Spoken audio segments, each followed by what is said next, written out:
Baik, saya akan menjelaskan tentang hukum jaminan itu apa.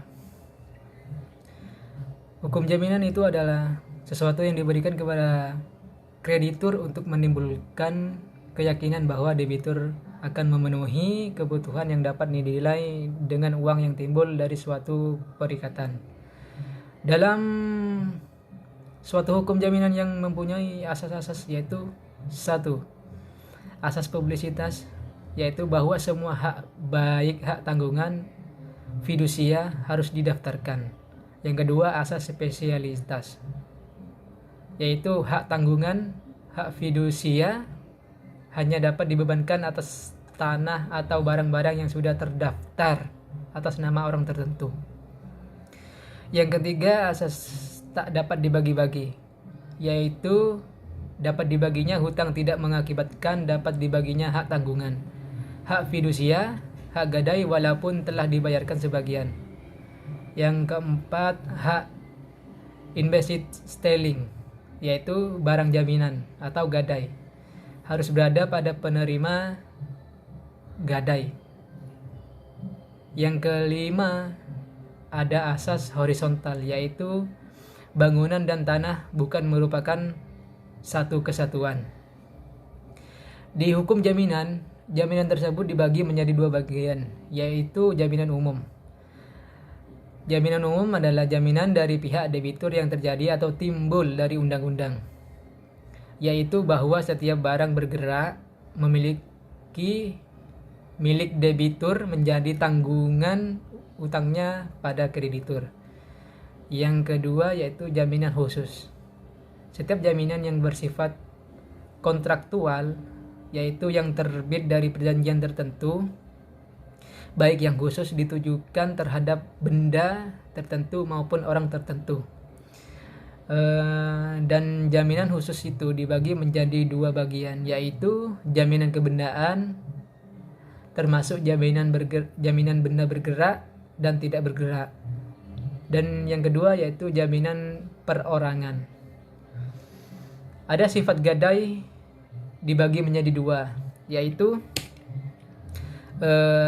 sifat gadai umum meliputi satu, hak absolut, kedua, droit de suite, yaitu hak gadai terus mengikuti yaitu hak gadai terus mengikuti bendanya di tangan siapapun. Yang ketiga ada droit de preference, yaitu memberikan kekuasaan kepada seorang kreditur untuk mengambil pelunasan dari hasil penjualan barang secara didahulukan daripada kreditur lainnya. Yang keempat ada hak menggugat. Dan untuk sifat gadai yang kedua yaitu sifat gadai khusus, meliputi satu, aksesoris, yaitu berlakunya hak gadai tergantung pada ada tidaknya perjanjian pokok atau hutang-hutangnya. Yang kedua, barang gadai tidak dapat dibagi-bagi atau on deal bar. Yang ketiga, barang yang digadaikan merupakan jaminan bagi pembayaran kembali hutang debitur kepada kreditur. Yang keempat, ada barang gadai berada dalam kekuasaan kreditur atau penerima gadai sebagai akibat adanya syarat jaminan harus berada pada penerima gadai. Terus yang selanjutnya ada jaminan fidusia. Fidusia sendiri itu adalah pengalihan hak kepemilikan suatu benda atas dasar kepercayaan dengan ketentuan bahwa benda yang hak kepemilikannya dialihkan tersebut tetap dalam penguasaan pemilik benda sesuai dengan pasal 1 ayat 1 Undang-Undang Jaminan Fidusia. Yang kedua, jaminan fidusia. Jaminan tersebut adalah hak jaminan atas benda bergerak baik yang berwujud maupun tidak berwujud. Hak tanggungannya tetap berada dalam penguasaan pemberi fidusia sebagai jaminan bagi pelunasan uang tertentu yang memberikan kedudukan yang diutamakan kepada penerima fidusia terhadap kreditur lainnya sesuai dengan pasal 1 ayat 2 Undang-Undang Jaminan Fidusia. Adapun subjek fidusia. Yang pertama, pemberi fidusia. yaitu orang perseorangan atau korporasi pemilik benda yang menjadi objek jaminan fidusia. Terdapat pada pasal 1 ayat 5 Undang-Undang Jaminan Fidusia. Terus yang kedua ada penerima fidusia. Adalah orang perseorangan yang mempunyai piutang yang pembayarannya dijamin dengan jaminan fidusia atau disebut dengan kreditur. Terdapat pada pasal 1 ayat 6 Undang-Undang Jaminan Fidusia. Terus yang ke pembahasan selanjutnya ada objek fidusia. Objek fidusia tersebut dapat dimiliki dan dialihkan kepemilikannya, baik benda yang berwujud maupun benda tidak berwujud, terdaftar maupun tidak terdaftar, bergerak maupun tidak bergerak, yang tidak dapat dibebani hak tanggungan dan hipotek. Sesuai dengan pasal 1 ayat 4 Undang-Undang Jaminan Fidusia. Dan pembahasan selanjutnya ada hipotek.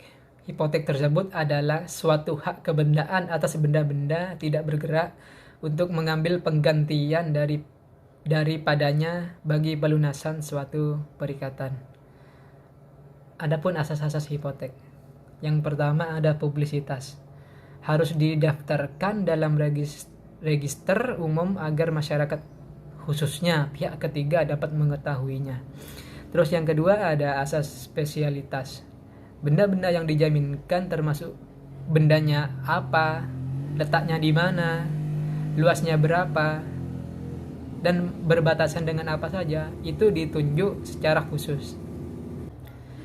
Dan untuk objek hipotek tersebut, yang pertama ada benda-benda tidak bergerak yang dapat dipindahkan beserta segala perlengkapannya. Yang kedua ada hak pakai hasil atas benda-benda tersebut beserta segala perlengkapannya juga. Terus yang ketiga ada hak numpang karang dan hak usaha. Yang keempat ada bunga tanah, baik yang dibayar dengan uang maupun yang harus dibayar hasil tanah. Peralihan hipotek. Peralihan tersebut berdasarkan pasal 1172 KUHP Perdata. Peralihan hanya dapat dilakukan dengan akta notaris. Dan untuk penjelasan yang selanjutnya ada hak tanggungan. Menurut pasal 1 ayat 1 Undang-Undang Hak Tanggungan adalah hak jaminan yang dibebankan pada hak atas tanah sebagaimana dimaksud dalam Undang-Undang Nomor 5 Tahun 1960 atau tidak berikut benda-benda lain yang merupakan kesatuan dengan tanah itu. Untuk pelunasan hutang tertentu yang memberikan kedudukan yang diutamakan pada kreditur tertentu terhadap kreditur-kreditur lainnya. Ada beberapa unsur pokok. Yang pertama ada hak tanggungan adalah hak jaminan untuk pelunasan hutang. Yang kedua ada objek hak tanggungan adalah hak atas tanah sesuai dengan Undang-Undang Pokok Agraria. Yang ketiga ada hak tanggungan dapat dibebankan pada tanah saja atau benda lainnya yang merupakan kesatuan dengan tanah tersebut. Yang keempat ada hutang yang dijaminkan adalah hutang tertentu. Yang kelima ada krediturnya mempunyai kedudukan yang diutamakan dari kreditur lainnya. Sekian dari penjelasan dari saya, kurang lebihnya mohon maaf. Assalamualaikum warahmatullahi wabarakatuh.